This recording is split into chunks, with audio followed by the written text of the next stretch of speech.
Magandang araw. So, Toyota Rush ang gagawin natin ngayon, 2021. So, ito nag-check engine and then nagbi-blink yung automatic transmission indicator. So, ito lumalabas to pag nag-reverse. So, may mga na-encounter na tayong ganito, marami na. So, i-confirm lang natin kung talagang yun ang problema niya. So, i-scan natin. So, ito na. Okay, so mayroon na siyang na-detect agad. Ayan.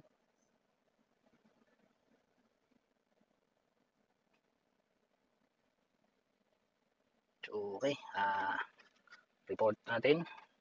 So, gear ratio malfunction. Same problem doon sa una nating mga ginawa na mga Toyota Rush. Okay, save report.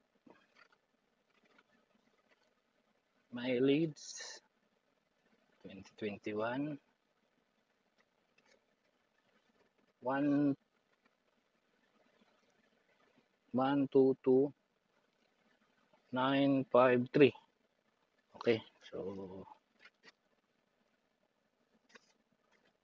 bago pa, pero siyempre 122 na yung mileage o yung odo niya. So wala siyang check engine ngayon. So pero may na-detect. I-road test natin. Okay, road test na tayo.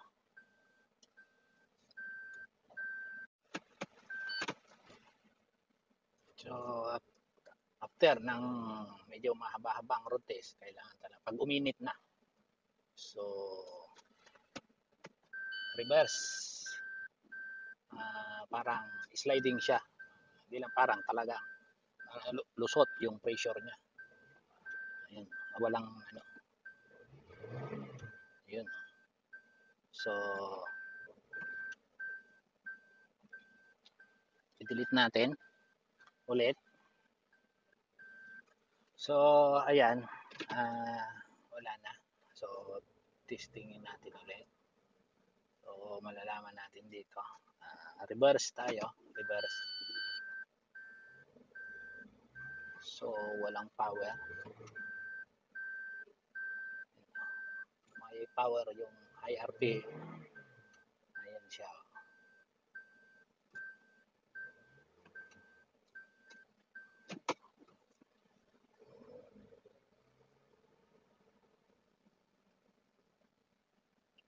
Yung problema nito, loose pressure.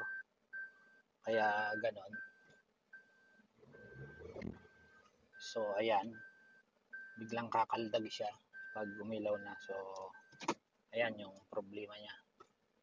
Okay, so confirm na transmission ang problema nito. Same problem dun sa mga una nating ginawa na transmission.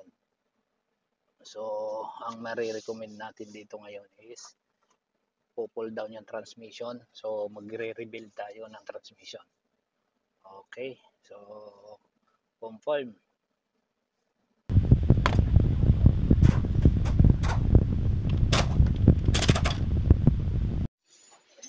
So ito na yung Toyota Rush natin na 2021. So i-rebuild na natin yung transmission.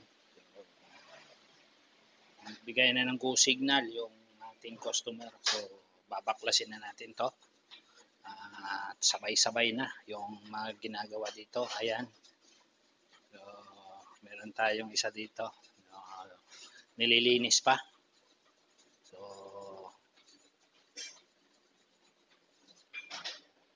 umpisa na natin to. So ngayon, hindi na natin pinakita na kung paano natin kinalas. Ngayon, papakita natin ngayon yung sira ng transmission na to. Papatunayan natin na totoo yung sinasabi natin na hindi lang tayo puro daldal. So talagang naging problema nito ay yung piston ng first and reverse. So baklasin muna natin yung mga clutch para ma-inspection natin lahat. So ito yung talagang naging problema niya. So, tama yung hula natin. Talagang ito yung nagiging problema niya. So, okay. So,